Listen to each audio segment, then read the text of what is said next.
The project aims to identify the traditional Confucius pedagogy and try to bring it into the Eurocentric classroom. Western teachers could learn from the project and improve their teaching practice for students.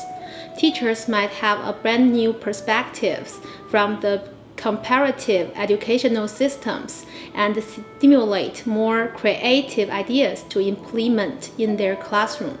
The Confucius pedagogy will expand teachers' knowledge and encourage them to share and communicate it with others. Furthermore, the wisdom, such as encouraging students to learn by reflection, imitation, and experience, could be also beneficial for the students in the Eurocentric classroom. It is expected that the Confucius pedagogy could increase their learning interest and improve their academic performance by implementing it into the Eurocentric classroom. Confucius, in Chinese called Kongzi, who is China's famous teacher, philosopher, and political theorist.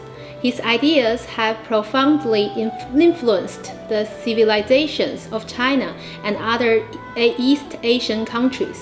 Confucius' principles had a basis in common Chinese tradition and belief. In the Analects, Confucius put the greatest emphasis on the importance of study. He wanted his wisdom to think deeply for themselves and study the outside world, mostly through the old scriptures and by relating the moral problems of the present to past political events or past expressions of feelings. Confucius has plenty of wisdom that educators can refer to and benefit from. Here are 3 excellent pieces for you. By 3 methods, we may learn wisdom. First, by reflection, which is the noblest.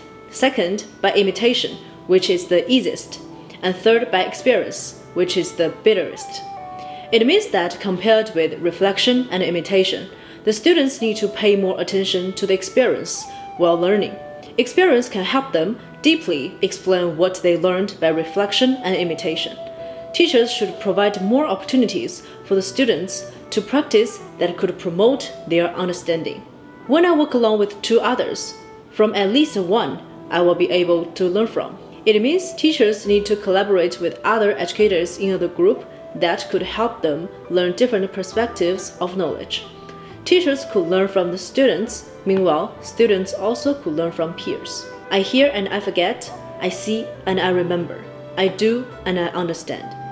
Students can learn from listening and observation. However, the most important thing is to apply what we learn into practice. Thus, they could understand the nature and connections of the knowledge and implement the knowing in daily life. In practice, Confucian philosophy has 3 premium rules that can be viewed as implications for K-12 educators from Western countries. First, teachers can be role model. According to Confucius' perspective, teachers' work is not merely teaching knowledge. They have to transfer moral standards and solve students' puzzles as well. Therefore, Asian teachers must have adequate subject matter knowledge and flexibly apply their understandings throughout the teaching career. On the other hand, Western philosophy defines teachers as guiders who encourage students to freely choose their preferred way by exposing them to various paths. Second, teachers can customize teaching methods. In Chinese history, the class scale Confucius initially had was small. Even when he had hundreds of students, not every of his students had the opportunity to listen to his lectures in person. Most of his wisdoms was recorded and passed around. The historical background was peaceful and welcoming new ideas. In this way, Confucius was allowed to develop customized curriculums. In class, teachers can develop unique pedagogies, resources, activities, and learning environments to support each student or student group. Unlike to stream students to different classes, teachers have to be able to gauge students' difference and customize proper teaching methods. Last but not least, teachers can teach with no reservation. Teaching without reservations is stressed in Confucian teaching philosophy, suggesting teachers teach with passion and concentration. However, in terms of Western education, no reservations, in a sense, sabotage teachers' privacy and initiative in selecting teaching content.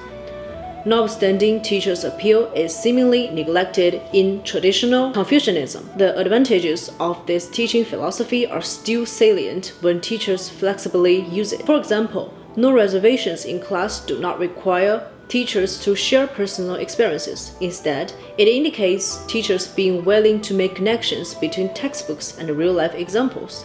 Notably, when teachers employ themselves as examples, the relationship can help students to understand teaching content faster academically and emotionally feel closer with teachers. If you're interested in Confucianism and you are working in educational field, congratulations, you are now a member of us.